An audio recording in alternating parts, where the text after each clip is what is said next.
Şevbaş Çiğdem. Şevbaş, kerem ka Cîran xêr bû? Wi-Fi şifresi lazım bu cuma beyde. Wi-Fi? Cîran? Kî got Wi-Fi me ya? Sen navete ser yazkır. Cihan Erdal yazkır. Wi-Fi şifresiyim. Bu herhalde ya ve online sınava zaroka ya. Cihan. Cihan. Ha, bibare ya. Online sınava zaroka ya. Pişti 5 dakikaydı. Şifre hebe berekline sınav. Cihan. Cihan. Zıt. Cihan. Cîran. Cihan. Cîran. Cihan. Ha Cîran, bibare ya. Engin internetten me girana. Cîran evlos takılmıştım. Wi-Fi şifresi online sınava ya. Ama şifresi Wi-Fi şey. Aha! Cîran ev çiye ya? Ultra Plus Extra Premium mu? Çok hoş ki ya. Sen pasaport edin ka Cîran. Çok fotoğraf aldık seni. Fotoğraf ki hoş ki Cîran iki minüteci. Aha. Vallahi sen hoş ki Cîran. Şey bu ne? Hadi malata bak. Şamata bak. Cîran sen WhatsApp'a bana bir şeyler tamam? Leze şimdi Hadi, malata. internetten misin? Leze çarp şimdi. Wi-Fi şifresi de bu ne mi? Şifre. Online sınavı ya. A. A.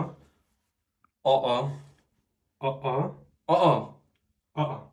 A. Ya A'ya da uymasın. Mazın. Ya Zarok çalsınmasın bu Cîran ya. Zarok. Her ilkokulu bu ha. İlkokulu fakat çelise Cîran. Cihan şifre. A. A.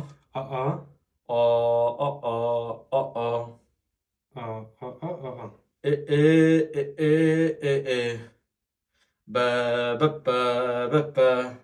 O. Cihan şifre sınavı dest peki. Elif. Elif. Mazın.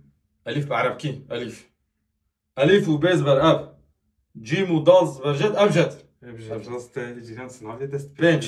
Bench.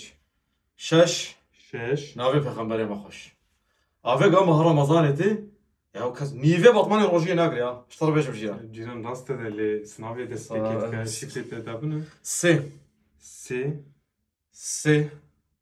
سي سي سي سي سي سي سي سي سي سي Cihan سي سي şifre. سي kanal des سي أو كي جا قري قوادي نافي الواي فاي خصية جيران اردن